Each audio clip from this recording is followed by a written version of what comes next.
All right, folks. Let's hop into it. Have a little fun tonight. Oh, I'm a little hot tonight. Mike's a little hot. I think because I was recording some. Recording an audiobook. Recording some voiceovers. So, anyway, let's go ahead and talk a little bit about. And we talked about it on a previous stream, but I want to reiterate it.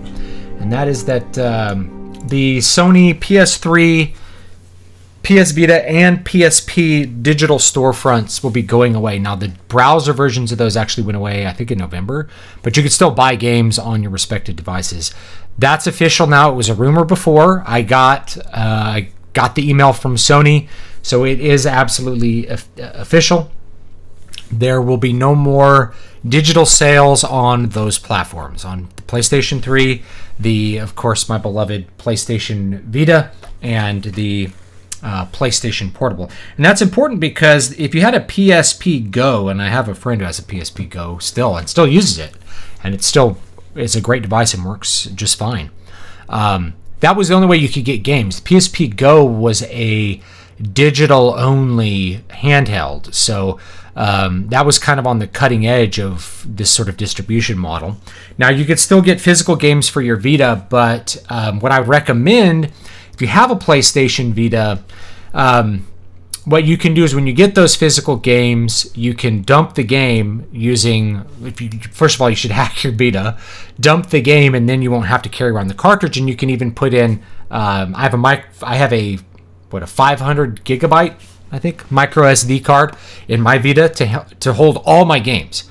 And there's a huge amount of games that I can play on the PSP Vita, the PS Vita, besides just the PlayStation Vita games. So I have a lot of Vita games, a lot that I've gotten through the PlayStation, the PlayStation subscription, whatever it's called, the PS Plus, whatever it was, that gives you the free games. So I had a bunch of those because I had that subscription from way back in the day to play online games, kind of like Xbox Live. So I have a bunch of those. So I could store all those on there. And then I bought a bunch of Vita games in different capacities to play. And then I have a bunch of PSP games. So if you have the digital version of a PSP game, you can download it. If not, you can copy an image of it. So you can copy your backup onto it or dump your backup. But it's more complicated to dump a backup of a PSP game. Then you can play I think it's like 90% plus of PlayStation 1 games you can play, including multi-disc games. Not just ones that you buy off the store as PS1 classics, but also a bunch of stuff that was just multi-disc RPGs that never made it onto the Sony storefront ever. You can actually rip those onto your system and use a tool to package them into an all-in-one format that you can read using Adrenaline. So if you hack your Vita, the storefront going away, it will impact you, but potentially not as much as you would think if you set up your Vita the way I do, which is to have, lots of games on it. Plus, I have all my old SNES games, Genesis games, Nintendo games, because you can run RetroArch on it. So you have a huge backlog of stuff that you can play. I don't think you can run Saturn games. If somebody's tried running a Saturn emulator through RetroArch on the PS Vita, that would be interesting, because that'd be a whole nother system that you can just hold the entire catalog on a 500 gigabyte micro SD card, which are actually pretty affordable now. You can get them for like $50-$60 if you're on the lookout for them. So I got a couple, and I could put one in here. And so anyway, that's real now. Now I'm going to just give you a couple pieces of advice if you still have a PlayStation 3, and I still have my PS3. My PS3, to me, just before I give this advice, to me, it's really a physical platform. I have my PlayStation 3 to play my physical PlayStation 3 discs, which I have physical games. And the PlayStation 3, I'm writing an article that'll hopefully come out tomorrow on this, and maybe I'll do a video version of it. 2007 was gaming year zero. 2007 was the year that basically gaming peaked, and then everything started to just stagnate after that. Not necessarily go downhill, like graphics got better, but gameplay didn't really improve and got worse in a lot of circumstances because of some trends in the industry.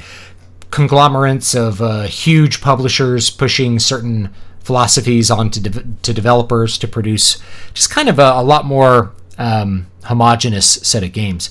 But anyway, the PlayStation 3, when it launched in 2006, I think at the end of 2006, same thing with Xbox 360, they launched as physical platforms. And later in their lifespan, because they were online systems, because they could go online, they started to become more of a hybrid system. That's when you started getting the dreaded day one DLC, or the DLC that was attached to pre-ordering or to buying the physical copy that you couldn't get if you bought a used copy. All these things to try to kill the used game market.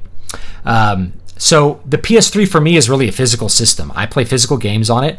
PlayStation 1, PlayStation 2, and PlayStation 3 games. So I have a launch PlayStation 3 that can play the whole gamut. It has 100% compatibility with PlayStation 2. It has, of course, 100% compatibility with PlayStation 3 and then PlayStation 1. All PS3s can play all PS1 games, by the way. So if you have a PS3 and you're looking for a way to play your PS1 games like in HD, you have one. You have a way to, you just pop your disc in and it works. I promise you it works. On even like the slim models, all the PS3s will play PS1 games, which is pretty cool. So what this kind of means to me, and what I would recommend people do, is if you have, say, a PlayStation Vita, it's a good idea to look at tools, and there are plugins and tools. They aren't that hard to find that will disable Sony's DRM checks. Now, the reason this is important is because the storefront is going away. You won't be able to buy the games. They're not going to immediately take down the servers that phone home to check to see if you have your PlayStation Plus membership in order to play the game, or if you to check that you legally own the game. But those will eventually go down as well. That's the reality. So eventually the servers, there was a Nintendo Wi-Fi service years ago that went down, and you lose functionality of games when that happens. But those will eventually go down, and at that point your digital games will phone home to nothing. So it's going to be a good idea, if you have a Vita, to strongly consider hacking it, putting Molecule Shell and Vita Shell and things like that on it in order to install some of these plugins when you are going to need them to disable things like DRM that will stop you from playing games which you have actually paid for. Of course, I don't recommend that you use that to play games that are pirated or something like that, but games that you have in some capacity and would like to play them on your PS Vita. I don't think that's a same thing with like using Adrenaline to play, backups of your PSP games or something like that. That's okay to me. So that's something that we really need to look at now, because eventually it's not just that you won't be able to download the games you own. You won't be able to buy new games. The games that you own, which have DRM, that phones home, that queries the server to see if you have like your PlayStation membership to see if you can play the game, that's eventually going to go down as well. And then you're kind of stuck not being able to play your software. So that's something that we're really going to have to think about in the future. Why are they doing this?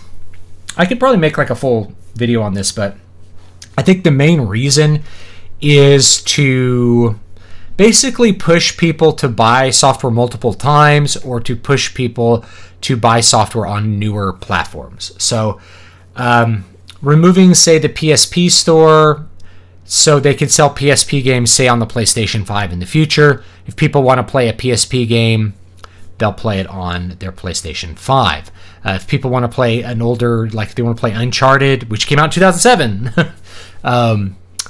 then they'll play it on their PS5. They'll play a remastered version. You'll have to pay $60 for the remastered version instead of just playing the original version on your original hardware.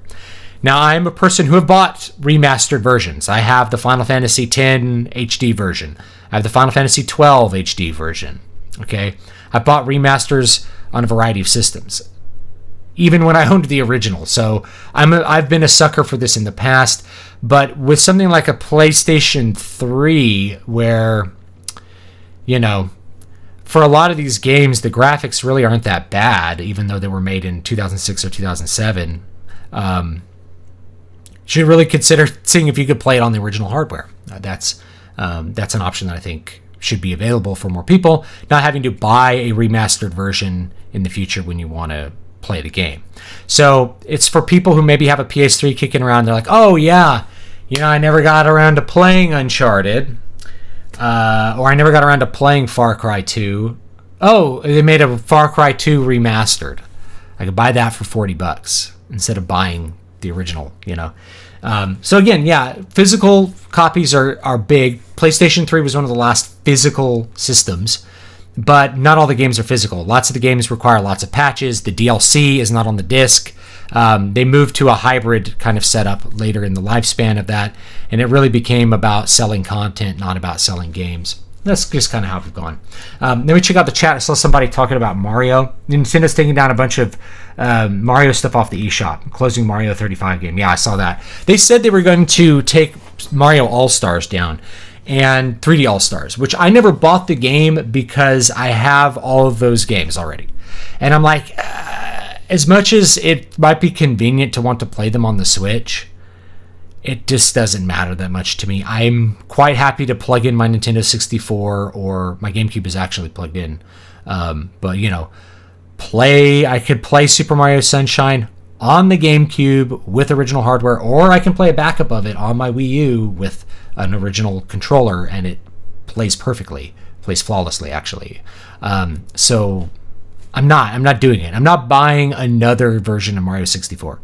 I'm not buying another Super Mario Sunshine, or I have Super Mario Galaxy. I can just pop that in the Wii U and play it. I have all those games, so I'm not buying them again. So they are taking that off. So Shekel Smack, the Vita memory sticks are even more expensive than they used to be. I have one in here.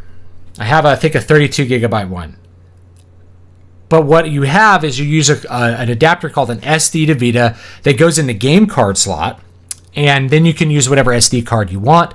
Use a high-speed SD card, and it has the same memory transfer speeds as the Sony original, in fact, a little bit better. But it goes through the game card slot. And yeah, you can't put in a physical game, but you can pop that out, because if you hack it correctly, which I've done on this one, even on an original one, as long as you have an original memory card in there and you don't take that out, all the software, all the system software is on that memory card, and you can just pop your expanded SD to Vita in and out if you want to play a physical game. Pop that out, put it in the SD to Vita, and you can play your backups. So pop the SD to Vita out, put in your physical game, and it works. So they're still expensive, but you can buy a 500 gigabyte regular SD card and use that adapter. The adapter is $5. You can buy it on Amazon. It's called SD2 number 2 Vita. So there you go. And I really like the D-pads on the PSP and Vita as well, and I like the sticks on the Vita too. I like the sticks on the Vita. The Vita feels much better to play to me than the Nintendo Switch, actually. I might buy another pair of Joy-Cons. I'm going on a trip next week. So actually, quick announcements for anyone who cares. I'm planning on streaming Thursday night and planning on streaming Saturday. I won't stream next week because I will be in Texas seeing my grandmother. Want to go visit my grandma while I can. And so I'm gonna be in Texas seeing her. So no streams, but we're gonna finish Final Fantasy 3 up like right now. So I'm pretty excited about that. So yeah, I like the Vita. The Vita just feels better to me than the Switch. I might buy another set of Joy-Cons that are just more comfortable to play, like on a plane. But I'll probably play my Vita on the plane, depending on what we decide for Final Fantasy 4. I want some input on which version of Final Fantasy 4, because there's a bunch of different versions. Do you use TuneCore? It's a platform that puts your music on a bunch of platforms like Spotify and iTunes. It costs $50 a month. How do you sell music? I don't use TuneCore. $50 a month is ridiculously expensive. Yeah, I would never pay that for distribution. You can use DistroKid and pay like $50 for an album or something, or like $35 a year for unlimited distribution. I would never pay $50 a month. I was barely willing to pay for hosting when I was hosting a podcast. So yeah, I would never use that. How do I sell my music? I sell it through Bandcamp, and it's I have a permanent distribution. I think for my last album it was actually CD Baby, but I don't recommend them. At this point, I'm not comfortable recommending them. I'd rather use DistroKid. As long as you're continuing the business, it's a yearly fee, but it's not that bad. So yeah, you can find my music at zulonline.bandcamp.com, and check it out. I got the album there. Pay what you want for the album, and there you go. Put it in chat. Bam. I don't like how a lot of streaming services aren't releasing their shows onto Blu-ray anymore. They want to force you to get a subscription to watch them. Exactly. And then, they can get you to pay every month for something that you would just pay for once and half. I installed all of the jailbreak software on my 4 gigabyte Vita memory card. I want to upgrade to a bigger SD card. You need to redo the entire jailbreak process if I change cards? Absolutely, you do not. There's a separate process for doing an SD to Vita. You have to use shell to rewrite a couple addresses. It's not hard. You can find it at hacks.vita.net, I believe, or maybe it's hacks.vita.com. I'm trying to remember. I'll find the link for you. Hacks.vita.guide. Sorry. So you can find it at hacks.vita.guide. And that's what you should use. There is one on the SD to Vita specifically that you can use, and you can do that. So if not, there's one on CFYFU, I think, that is also a good guide to use. There's probably one up on Blaine Locklear's channel. He might have one for it. So yeah, that's what you use. Use SD to Vita, and that's it. So just keep your 4 gigabyte card is what I'd recommend. You could always copy the contents onto a new card if you wanted to buy a 32 gig, but keep the 4 gigabyte card, buy an SD to Vita that goes in your game card slot, and just have 500 gigs of games and just do it that way. It's way easier. And then just save your money. Don't bother, because a 32 gigabyte card is still $100. Forget that. Just buy SD to Vita for $5 and buy a cheap SD card, however big you want. I bought a 500 gig because I'm I never want to run out of space. Physical copies are investment. Just found out a Dragon Ball Z game has risen to hundreds of dollars under my nose. Yeah, there's some games that are like that. Have you tried buying Fire Emblem Radiant Dawn? I think is what it was. Yeah, that's the one with Ike for the GameCube. God, it's like $300 to buy a physical copy of it. And there's no other way to get it. There's no other way to play the game. You can't buy it any other way. That's what really sucks. So you're either playing a pirated version of it, or you're not playing the game because it's impossible to get. Nintendo's never re-released it. What do you think of mini consoles like the Sega Genesis Mini? I think they're fine for people who don't play a lot of games, or if you just... They're fine. There's nothing wrong with them. They're an all-in-one solution that are plug and play. You don't have to worry about it. They're good little gifts for Christmas for people who just want to reminisce with the Sega Genesis. They want the feel of the original controllers. They want all their favorite games, and they just want to plug it in and play it. For people who are more enthusiasts, you don't really need it. You can just use emulators and stuff. Works better. You can run emulators on your whatever console you have, too. So there you go. I saw a new movie yesterday. Nobody starring Bob Odenkirk. Good action. Oh, I'm glad. But it was good. Also 92 minutes long. I heard the remake of Final Fantasy IV is pretty good. Yeah, I've played it. So the Steam port is the same as the DS version. The Steam port's a little bit better, I think, because it has just a couple of little fixes. But they're the same. I'm not sure if I have that one on Steam and I have it on the Nintendo DS. I'm not sure which one I want to play, though. I have another version that I can play on the PSP. I have a PSP version. That one's completely unique. You can't get that one anywhere else. But it has really bright, very colorful sprites. So it's something more like the Final Fantasy II remake in terms of the sprite qualities.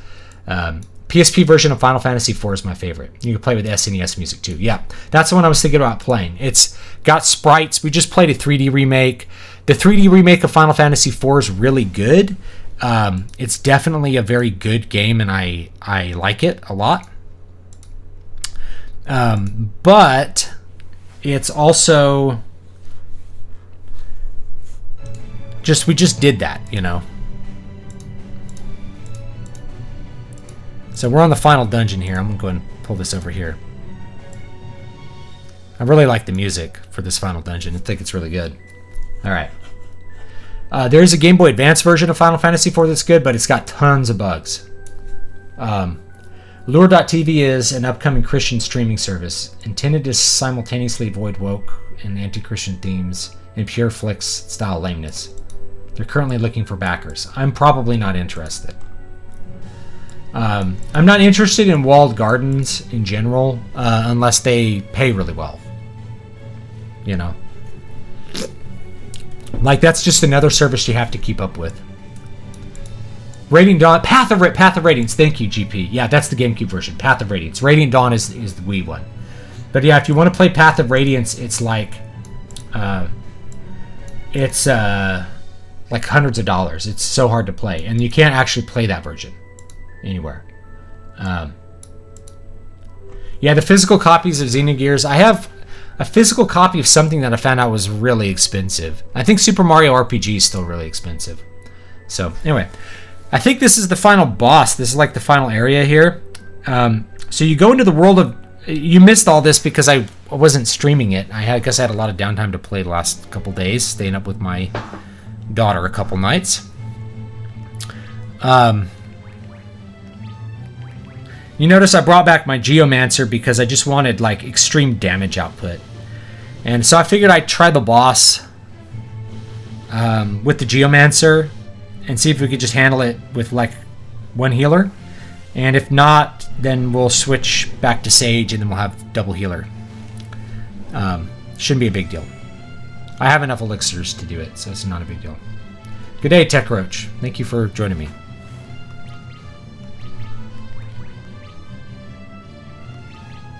Oh, I shouldn't have attacked here. Let me, there we go. Bring this up on my monitor here. So yeah, anyway, you go and you fight Zandy. He's really easy. I killed him in like 2 rounds. Then you go to the Cloud of Darkness shows up and one-shots you. And then you go to World of Darkness, which is where we're at now, and fight through that dungeon. And then you fight 4 bosses in a row, and then you go to the final boss. Now you can go straight to the final boss, but if you haven't killed the 4 bosses and freed the 4 Warriors of Darkness, then the last boss is like exponentially harder. So that could be a challenge mode somebody wants to do, is like kill the final boss without killing any of the Warriors of Darkness. That I think would actually be pretty cool. But Geomancer is ridiculously powerful in this level at level 99. So my Geomancer can cast, I think it's called Shadow Flame, and it does max damage. It does 10,000 damage, no matter what, without a crit or anything. So you can see my guys are hitting really hard now. So my Ninja and my Knight are hitting for, like, a lot.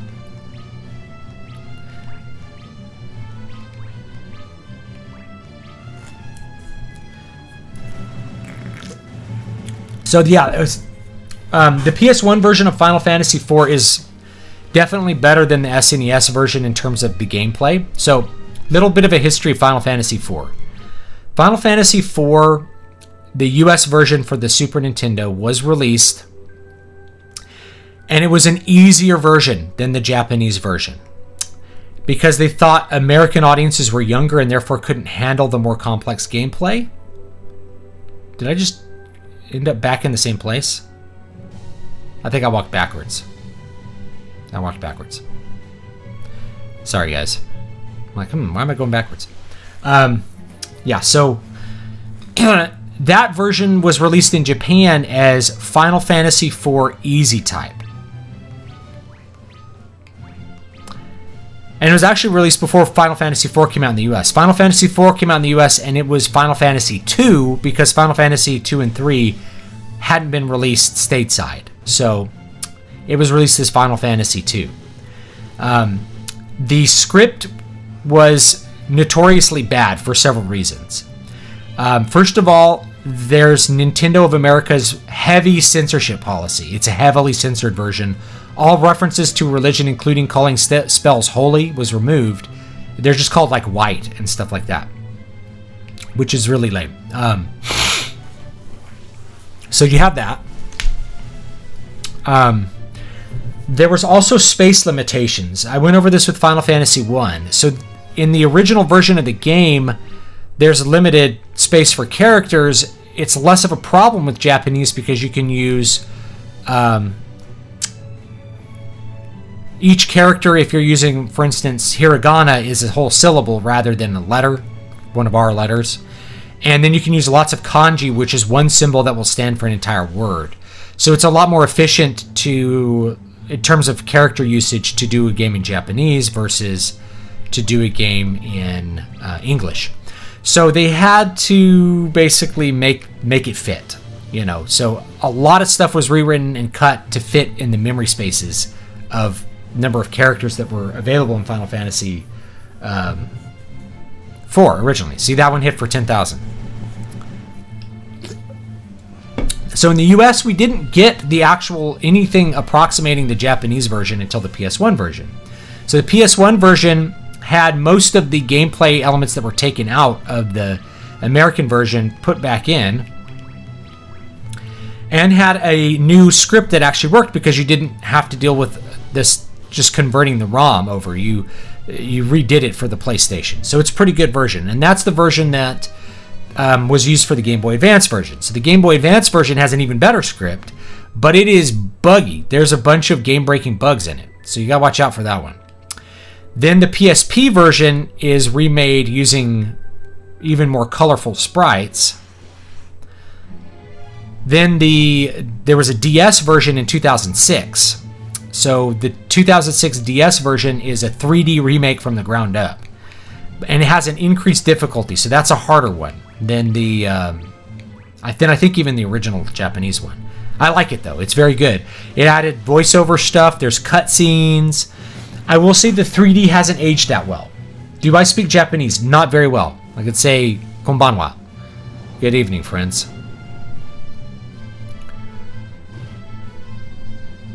Ohayo gozaimasu. Right, I know some basic Japanese stuff. I've done like a 6-week, Rosetta Stone to learn some basic stuff. I'm going to study it more this year because I like the language and the culture. So I'll probably do more Japanese study. But anyway, so the two versions you're kind of looking at is the one that is going to be most available to people is the 3D version, and I do recommend it. It's good. The kind of like this one, the 3D characters haven't aged quite as well, maybe as the 2D sprites for the PSP version have, but it's still a very good game. That's a version that you get on iOS, Android, and PC. And those are all pretty good. There's a couple minor differences between them. Like there might be a cutscene missing from one, or something like that. So nothing that you really need to worry too much about. They're all pretty good. The original DS version, of course, if you have that one, I think that is a great one to play. It has like some cool cutscenes that are on both screens. I like the dual screen setup for it. So you can play that on 3DS or regular DS. All good. So I really do recommend that version, but I think I'm going to play the PSP version because it's a little bit different, and because I could keep playing on my Vita, which has been very, very convenient for me. All right, we'll see how this goes. I might have to pop an elixir in battle or something. We'll see what's up. We are the cloud of darkness. Let's get this music turned up a little bit. None shall stand before the flood of darkness. With it, we will bring the void to this world, and your world of light as well. We won't let you, not if we have anything to say about it. That's right, guys, we're cute. Ahaha, this is the world of darkness. You cannot defeat me with only the power of light. Warrior of the Dark. This is why we are here. See, I freed them by fighting 4 other bosses. The hopes of light and darkness now unite. We shall not let the void reign free. Do you happen to know of any sub $150 chairs with armrests that are comfortable for sitting in or for reading for hours on end? I don't, but you can try Craigslist or like Facebook Marketplace. You are trying my patience. Used chairs are good. I have a really comfortable chair. I bought a chair at Costco for like $250 right before my daughter was born. That's the best $250 I ever spent in my life. I had to hold that baby because she had reflux every single night for her to sleep. I slept in that chair or held her. Me and my wife took turns holding her. I have I have some very nostalgic memories of that time with my daughter. But it's a great buy. A lot of chairs are cheap out there. Do you think difficulty should be removed in favor of more customizable gameplay, like a challenge? But I don't consider Damage Sponge as a challenge. I consider them a chore. That's a good question. I don't know. I think that has to do more with how you design your game, like your core design. Something like Dark Souls, I'm okay with no easy mode, because to put an easy mode just means that the game, it lessens the game. The game's about the gameplay. You may have destroyed the dark crystals, but that is of no consequence. We will devour your power of light and use it to return this world to the void. Like, easy mode on Dark Souls should be like more life, so that you can make more mistakes. That would be easy mode to me. Because Dark Souls is really about how few mistakes can you make.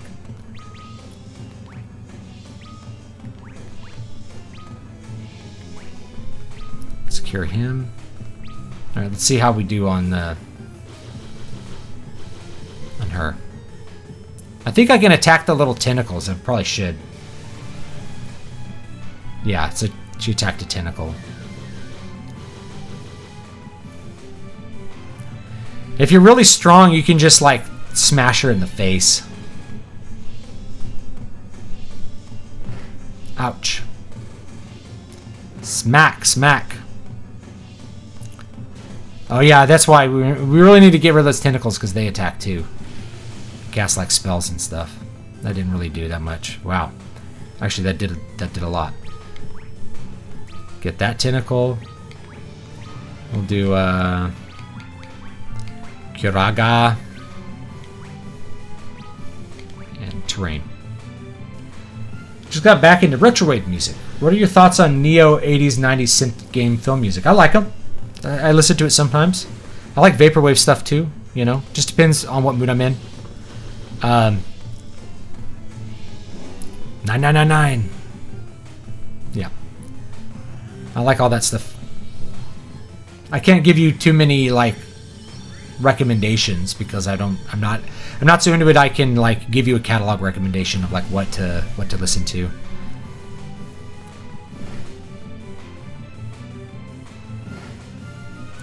Yeah, we're gonna.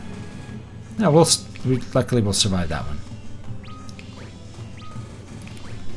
Let's do Kiraga again. We'll just spam Kiraga. We can go 19 rounds here. Oh, I missed something. I recently got Dragon Quest XI S. It's neat. You can switch between modern graphics or 16-wing graphics. I thought that was cool. My version of Dragon Quest XI is the PS4 version, and it's definitely good, but it doesn't have quite as many features. Oh man. Oh no! It's okay. Power Glove and Laser Hawk are good examples.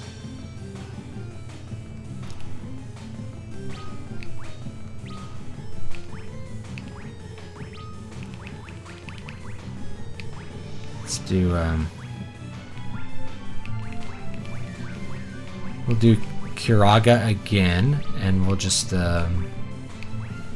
if we get Phoenix down. We may have to do like a full life kind of thing. The problem with that is you have to go 2 rounds without a heal, and that's kind of a pain.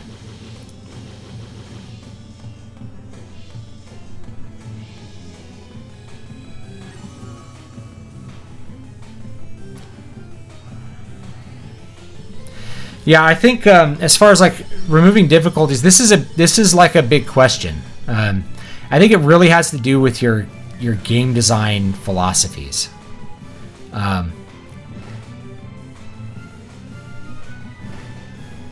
You know, certain game design really is not going to translate well. By the way, I have 4 ribbons. So if you go to all 4 dark areas, you get 4 ribbons. Which means you can avoid that bad breath there. You won't get any kind of negative status effects. I think we're pretty lucky so far. We haven't had anything that's totally wiped us out. Alright, we killed 1 tentacle.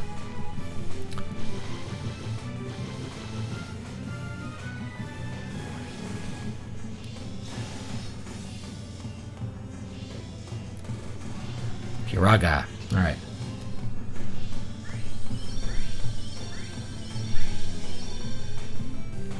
I just set my synth to 16th notes, and next thing I know, I'm making synthwave. I love it, but I kind of suck at it. You can a really good plugin to use is one called Synth One.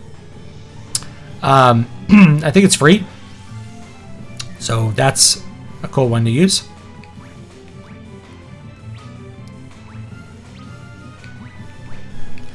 All right, let's start throwing shurikens. We have some shurikens here. You can throw anything, which is hilarious. Where is it? I have 7 shurikens. Let's start throwing the shurikens. I think we might have to do a really big heal here. Let's do Kiraja.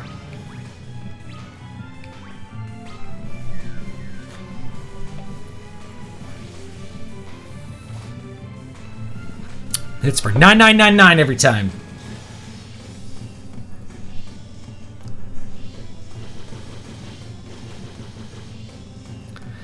Oh, it's like immune to physical. I guess protect on.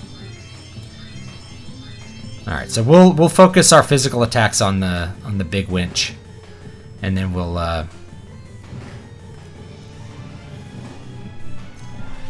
This keeps casting haste on her. It doesn't do anything now. Hit her in the face. Kiraga. Is anybody... No one's missing health, so... See, that's the question. Is like, is she going to hit before we... The optionality is better to just cast Kiraga at everyone. I've noticed that both Sony and Microsoft have released all digital editions of their consoles this generation. They really are pushing digital purchasing. Yeah, I mean, it's been a kind of a long process. People have been properly wary of it for a while now. I think for very good reason.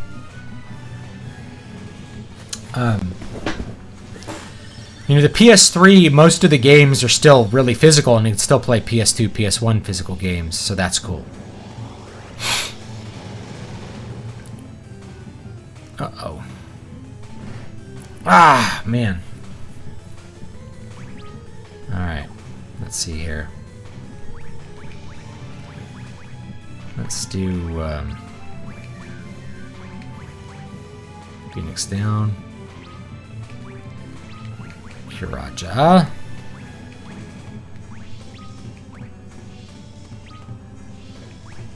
Terrain. I think I could kill that other tentacle with shurikens, which is probably what I should do.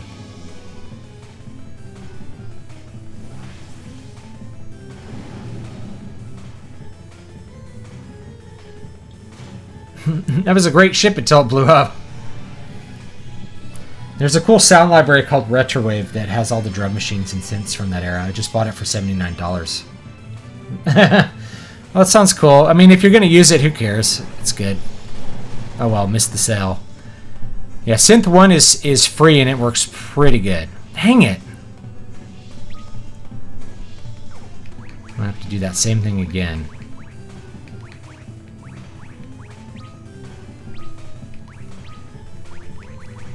Raja. I might have to go with a Sage if this isn't working out, because then you can have one cast Kiraga and one cast Arise, and you just have your two dudes here just like smash face. But I was kind of hoping to like bust through this. The bad breath doesn't do anything, which is really helpful. Have you noticed that people react differently to concepts in fiction and real life? A story about lion-man hybrids, cool. The Chinese are trying to make man-lion hybrids, disgusting. It depends on the story, because like the Island of Dr. Moreau is more specifically about how those hybrids are bad. I guess we're gonna do this again.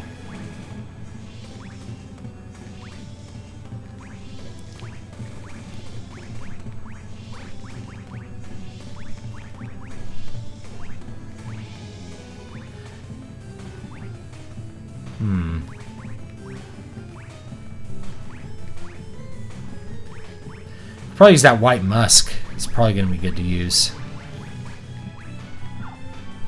Let me use the Phoenix down. There it is. Pop him up. Magic. Nope. Magic. Cure. What did Curaja again?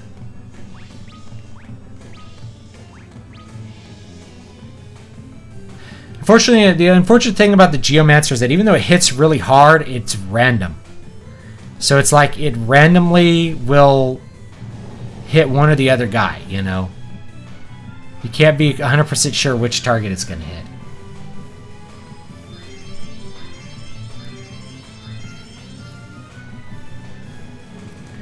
Yeah, digital versions of consoles, I mean, it's not...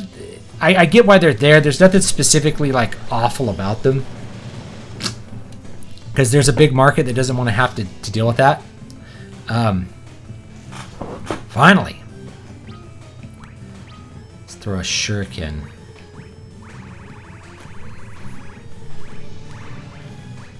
I mean, it's the last boss. We could throw anything, right? Throw that Loki harp. But the shuriken is going to hit that tentacle pretty hard.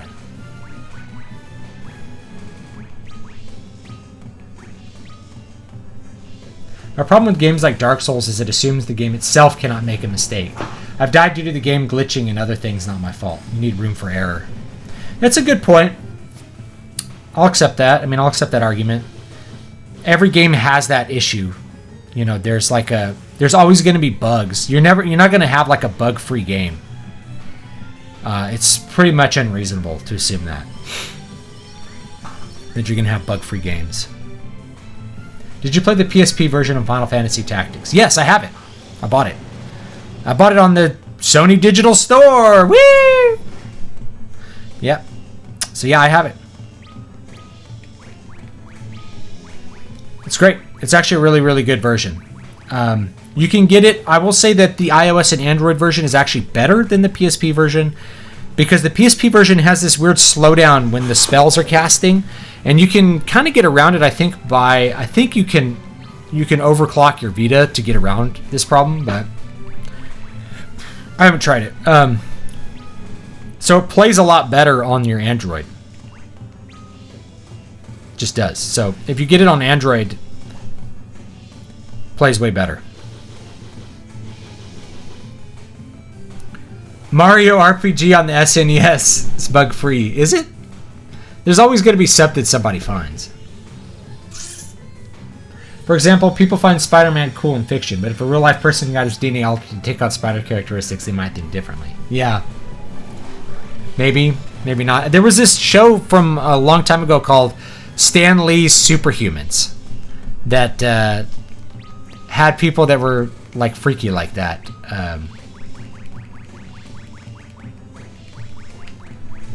Let's throw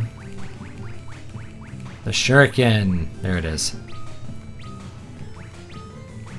Let's get everybody pumped up here again. Now we need to do a Curaja.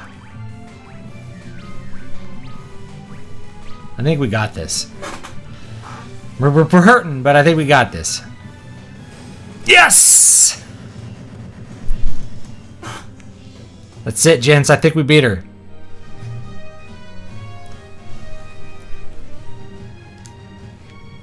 $79,000 gil, which you can't spend because it's the end of the game. Why do Final Fantasy games do that? Oh man, she dropped such epic loot. What are we doing with it? Nothing. We beat the game. It's kind of like getting that legendary bow off of the last boss in Sunwell. It's like, yes, I got it. They're like, what are you going to use it for? I'm going to own noobs with it. On this PvE server? Yeah, good point. I don't know what I'm going to do with it now. It's like getting cool stuff off the last boss. It's like, but we already beat the last boss. We don't really need the stuff, though. Look, everybody's leveling up. Everybody leveled up on the last boss, too. Sweet! Ooh, it's music. Crank it up a little bit. In the beginning, there was the void. Then there was light and darkness, and then everything was born. This is literally how, like, the earth comes into being in most mythologies. The sky, the land, water, fire, and life. Time flows to bring them all back. But life gave birth to something unique, a shining force that divided the light and darkness and illuminated the world. A force called hope.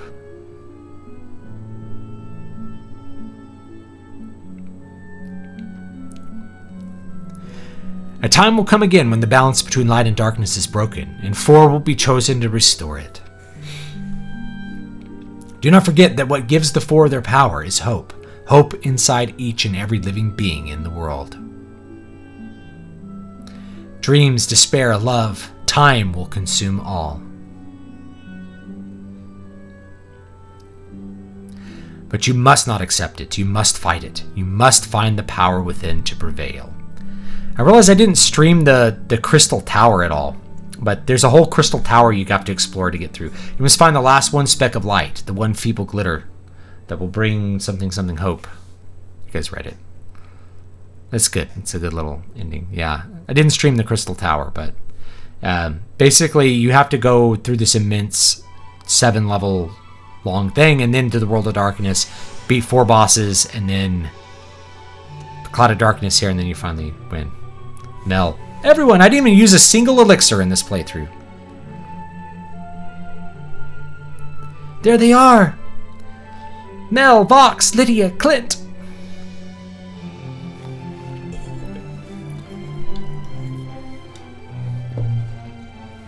I knew you could do it.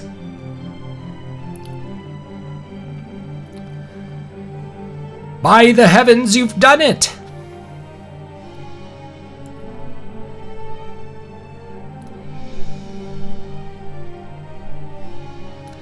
Ho ho ho, I had no doubt you would succeed. Man, you guys are something.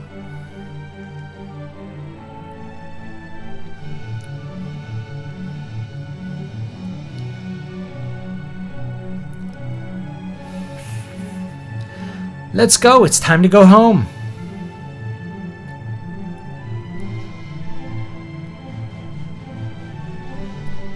Here we go. In a stream you implied Neil Gaiman's book Norse mythology is unsatisfactory. Could you elaborate? It's a boring retelling of Norse myth. So it's just not very good. And it's not really that accurate either. So if you want accurate, just read the Edda. And if you want retellings, there's a million of them out there. It's not the worst one. It's probably a good place for people to start because it's maybe more accessible than trying to read like an Edda translation, but I just don't really see the point in it, personally. I haven't read all of it because I don't think there's any reason to read it.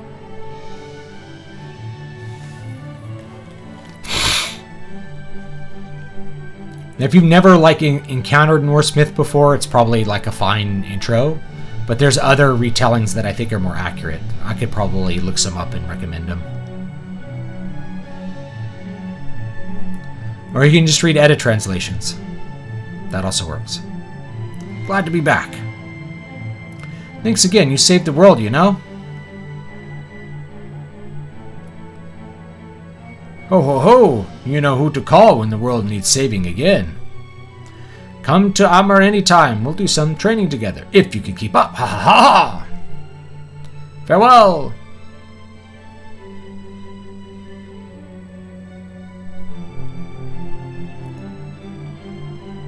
My RPG philosophy. They're tools, not jewels. Use them. Yeah. I just thought I'd use the elixirs when I needed to. I just never needed to. I just blasted through those levels with like the level 99 Geomancer and high level Knight with Ultimate Weapon, and then of course Ninja. Yes, we have come back. East 1 and 2 on the PSP, they are good versions.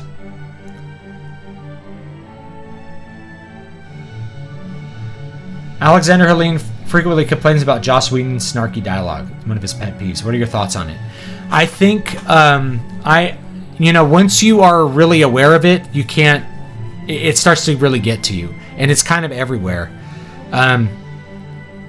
the first time you watch a Joss Whedon movie and it has a lot of that comic relief, it's okay. And I think it works fine for like superhero movies.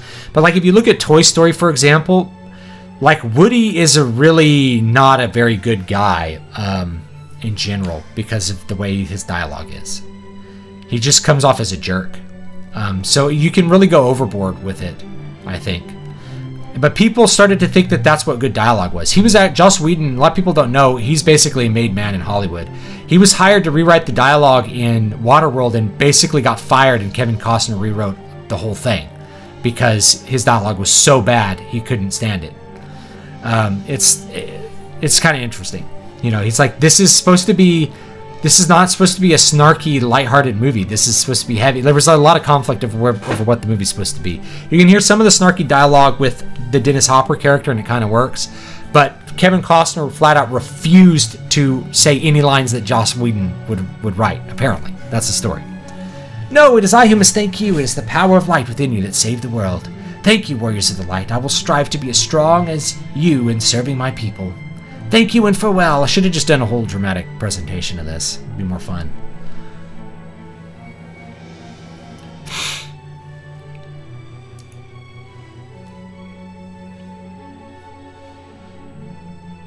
Bye-bye. Joss Whedon made Alien 4, huh? I thought that was pretty... Alien Resurrection was like one of the worst movies I ever saw. No joke.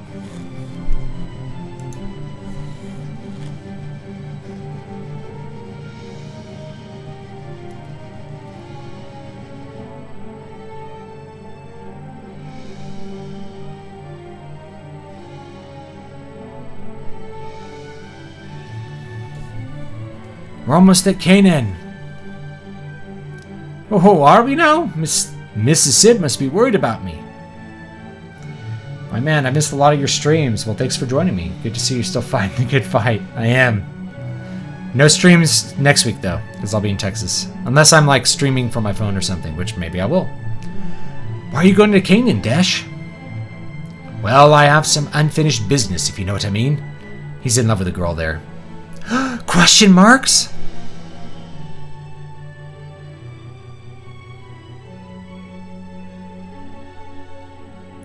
I have to see Selena.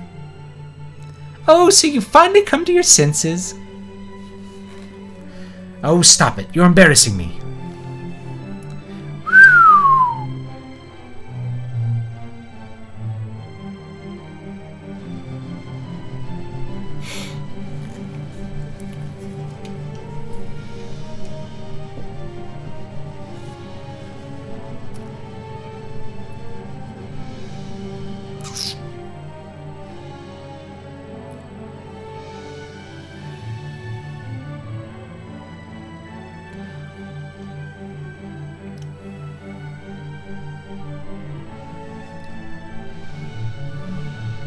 Yeah, Tarantino's movies are mostly just about the dialogue. He's very much from like the Elmore Leonard school of dialogue, which I'm probably from too. And he actually adapted an Elmore Leonard novel. That's Jackie Brown is an adaptation of an Elmore Leonard novel. Elmore Leonard writes great dialogue, or wrote great dialogue. He's dead now, but his westerns, like the dialogue, really does feel real and it pops. And he tells his stories primarily through dialogue, so they translate to screen, I think, really well. We can't be outdone by those young'uns, can we? Stop it, I say. Oh, Sid, must you be so inappropriate?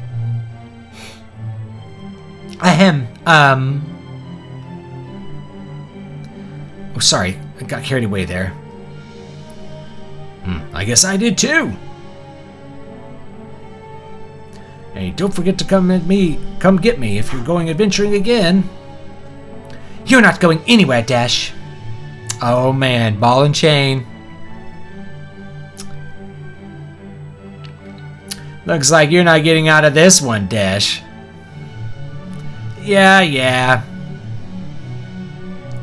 Come visit us anytime here. You have to sample Mrs. Sid's dinner special. Thank you, but I have to go see my father first. And I have to train to be a good smith. It's the least I can do to thank him for raising me, you know. Good, I'm sure Taka will be happy to hear that. Give him my regards here. Sid, Desh, we'll see you soon. I like this ending. This is nice. Milady, let us return to Castle Sasune. No, I do not want to go back so soon. Milady, why? I'm still wearing this mask for some reason.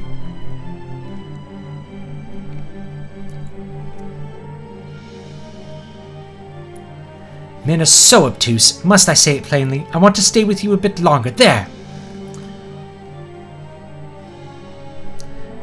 Don't look so surprised. Come, let us visit Casus and Ur first.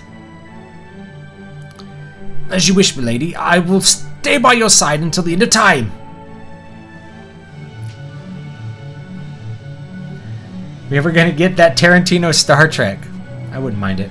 I finished my last 2 chapters of my first novel, Second Draft. Good job. The word count is outrageous, and I'm wondering if there's a major downside of the Gardner approach. Yes. It's that books can grow large. I know this from experience. So, one thing you can do, I mean, just from a business perspective, is volumize, which means cut, instead of releasing it as 1 book, release it as 3 or more. That's what I did with one of my books. So Moonsong 3, whenever I finished editing this next one, it started off as 1 giant book that was like 500,000 words. So cutting it into, 10 smaller books, it's better for sales, It's easier for readers to digest a 50,000 word book than a 300,000 word book. They're more likely to finish it, leave a review. They're more likely to want to buy the next one, It's just a better business strategy to write the shorter books. Welcome home. Well, you've come back. Mom, to Papa, Mom, we did it. I knew you had it in you. You have done well. I'm proud of you. I fought too. He was the healer. Yeah, you did great as the healer. Yeah, I healed everyone. I'm the healer. I'm important. Welcome back. Thank you for saving the world. Yeah, Clinton got the princess. I was hoping that that Lydia there would get the king, Oh well. The Warriors of Light are real. There's the dancer, the cute little dancer. Here, let me kiss you. Oh, no you don't. Oh, she's jealous. Look at her eyebrows.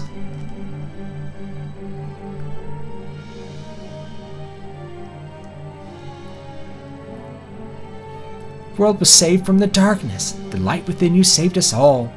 Thank you, Warriors of the Light. Oh. The light.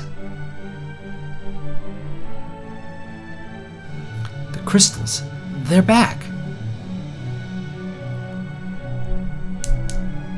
How much editing is there when you have to cut a 500,000 word work that much? Well, the real editing is because it just wasn't good.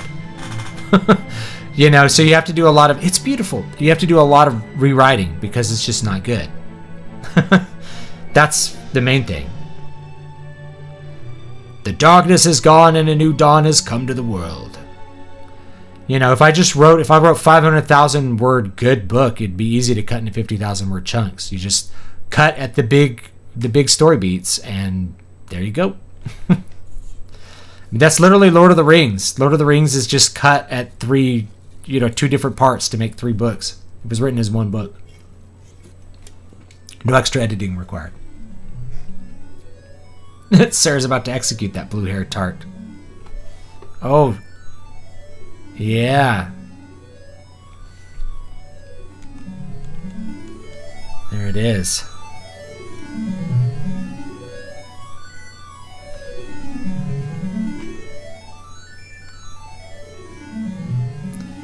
All right. What am I waiting for here?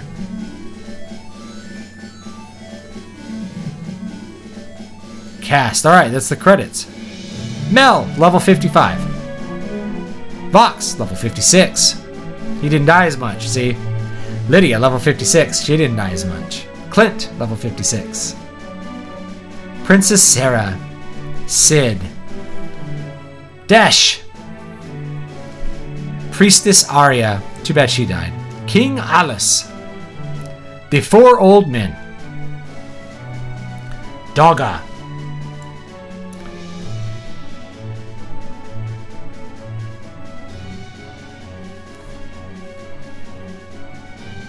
Nobuo Uematsu. Yoshitaka Amano. Ryosuke Aiba. These are all the different classes. Black Mage. Red Mage. I don't know what that is. Oh, that's Ranger. Knight. That's Thief. She's cute as a thief. That's Scholar. Geomancer. Geomancer was OP. Dragoon. I used a Dragoon for a while. Viking. Vikings are not that good. Dark Knights are not that good. They're okay. I'm not sure what that's supposed to be. A Magus, I think. Oh, that's Bard. That's Black Belt. Devout. No, that's Magus. The other one was, this one's Summoner. The other one was Invoker. That's Sage. Ninja. This is some old man. Some other person. Why did it take Square so long to release this game outside of Japan? That's a good question. I think because the localization was different back in the 80s. In the 90s. So that's probably why it was. Final Fantasy IV was the first Final Fantasy game I ever emulated back in like 2001. Same! Good times. I'm looking forward to seeing what version you play. What time is it? Yeah, we'll start that Thursday. I think I'm going to do the PSP version. But I'll ask people which one they want to see. If you want to see the 3D remake, I'm happy to do it. It's a good version. Just the PSP version is one that I think looks really good. It's very colorful. Has great aesthetics. I think the aesthetics are better than the 3D version. The 3D version has like voiceovers and stuff though. It's kind of cool. Finn!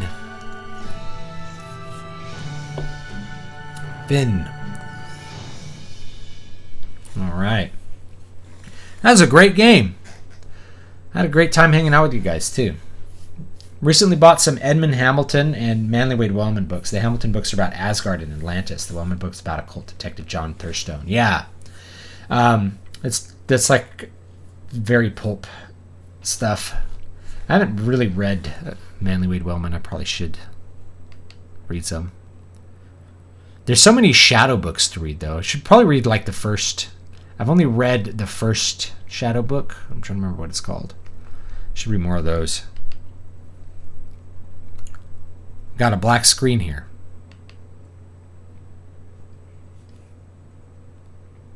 Oh.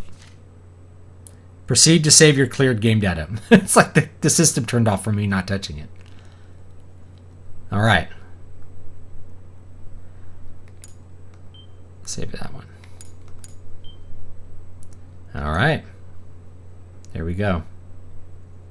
Then I think you can go and do, there's like an extra dungeon you can do afterwards.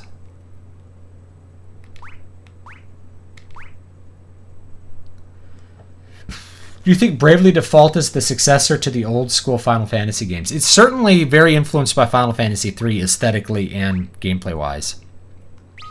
What happens if I select no? Oh. Let's be safe again. Okay. It's good. If you haven't played the original Bravely Default, it's really good.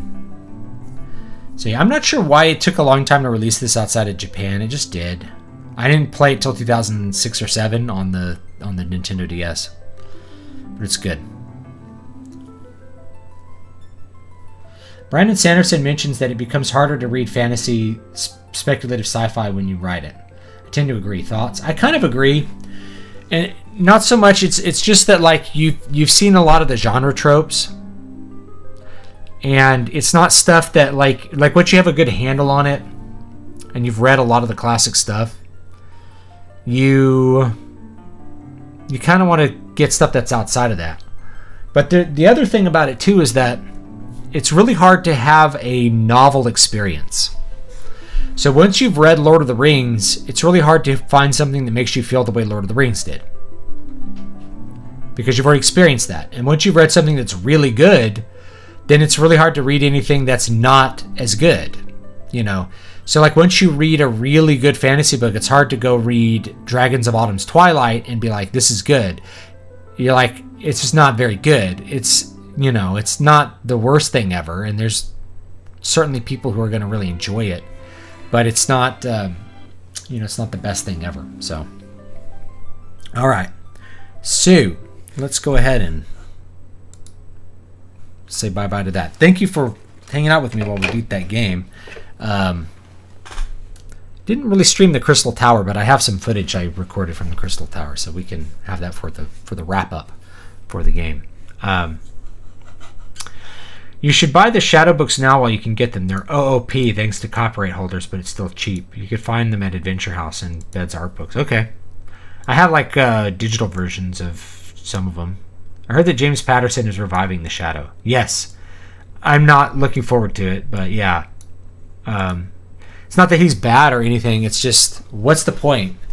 Like, it's just playing on a name. It's just saying, oh, remember this pulp character from forever ago that we've had comics of and we've had movies of? You know, it's just more corporate IP death cycle stuff. So I'm not particularly excited about it. And it's like, I want to read a shadow book. It's like, why not read any of the ones by, who wrote the original ones? He wrote like 100 of them, you know, so there's a lot of books that you can read from him. Yeah, I also find it invites the lazy trope approach of taking some trope and then flipping it on its head and expecting people to embrace it as profound and new. Yeah. So anyway, it's like it's two sides. You know, you've plumbed the depths. You want things that are a little bit outside to influence you and are more interesting. You see things repeat a lot, and then also once you've read really good things, it's hard to read things that just aren't as good. And you can't have those novel experiences again. It's like if you were like a kid reading Harry Potter for the first time, it probably was like an amazing experience. And then you're going to read other books and you're like, they don't make me feel the same way. Well, nothing can, because you're not a 9-year-old reading Harry Potter for the first time and thinking that's cool. Nothing's going to make you feel that same way again. That's just how it is. It's a problem with getting older and having lots of experiences. And that's one of the points of this little story that I put out, you know, new thing, old thing, is that you tend to always be, once you've seen really good things, it's hard, you're always comparing everything to the best you've ever had, always. That's just human nature. So the longer you live, the less impressive things are. It's like, oh man, is that movie good? Well, it's not as good as The Godfather. It's like, yeah, of course not, right? So it's really hard to step outside of those expectations. And then the other thing is that you can't feel the same way about new things that you felt about old things, because old things were novel to you. They happened at specific times that were important to your life. So it's like, you know, Vanilla WoW, for instance. Vanilla WoW it's still an exceptionally well-designed game today. Vanilla WoW is a better designed MMO than Modern WoW is. If you go back and I played Modern WoW a couple months ago because my friends wanted to play the new expansion. Vanilla WoW is still a better designed game, but you can't feel the same way playing it that you felt back in 2005, because you're not however old you were in 2005. It wasn't a brand new experience. There was never a game quite like WoW, even EverQuest, prior to Vanilla WoW.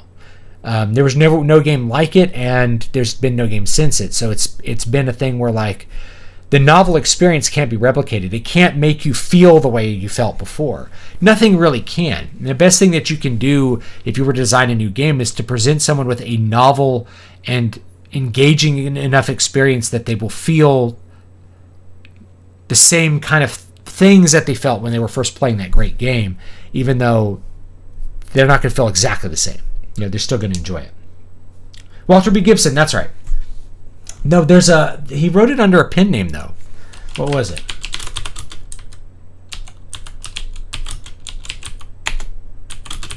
What was the pen name? Maxwell Grant. That's it. Maxwell Grant. Yeah. That's right. Maxwell Grant.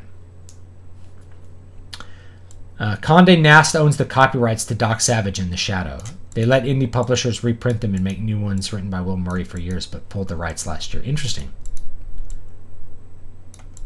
I mean, the copyright is gonna go out. When did Walter B. Gibson die?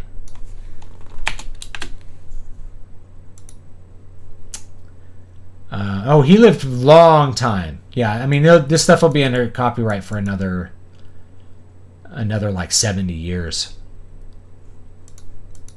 That's the problem. If it's like death of the author plus like 70 years or something, you know.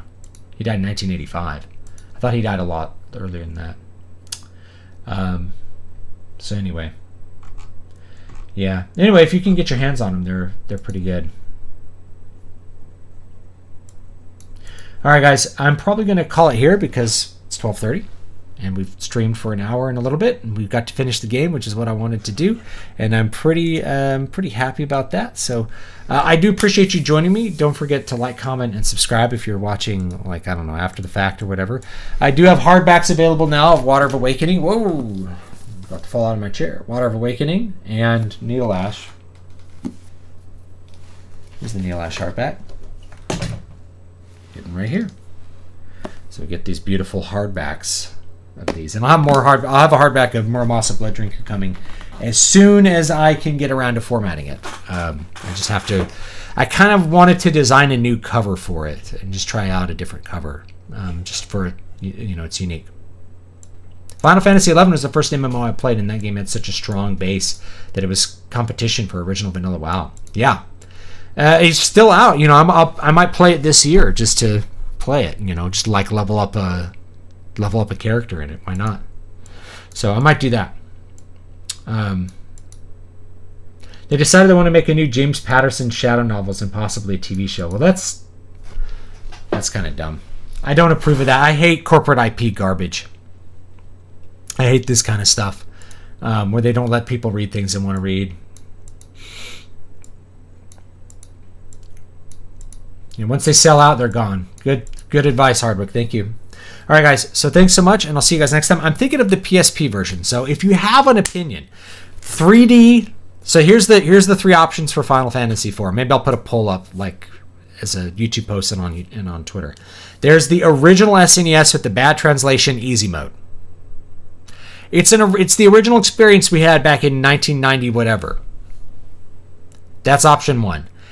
I've revisited it. It's not that great to go back and revisit it. There's a lot of censorship.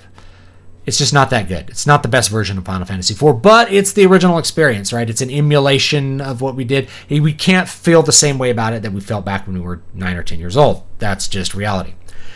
There's the PlayStation version, which I have, actually. We could do that one. There's the PSP version, which is really revamped, has really bright colors. There's the Game Boy Advance version, which is a lower resolution version of the PlayStation version, with some extra dungeons and a lot of bugs. It actually has a bunch of bugs, if I remember right. Then there is the 3D remake. So the three options, I think, are really the original, the 3D remake, or the PSP remake, to get kind of all your options there. If somebody feels really strongly like it should be the Game Boy Advance low-res version or something, then that's what it is. But anyway, those are the three options. If you really want the 3D remake, I can make that happen. It's just going to be kind of annoying to do because I could play it on like my 3DS and like video output, and you could see one of the screens, or I could only play it on my PC. It just means it's going to take longer to get through. PSP version lets me play, if I do the PSP version, I could play this on my trip. I could just play it a bunch, and that would be really fun. So anyway, yeah, PSP is very easy to play on stream. So is PC. The PC version I have as well on Steam. I do recommend that 3D remake. It's a good version of it, and it looks really good on the PC as well. In fact, maybe we could. Maybe I'll show it real quick. I think I have it. Do I have it installed? We'll find out. And so you can kind of see what it looks like before we go. Final Fantasy. Oh, I don't have it installed. Never mind. But I have the others, so Anyway, all right, take it easy, guys, and I will see you all next time.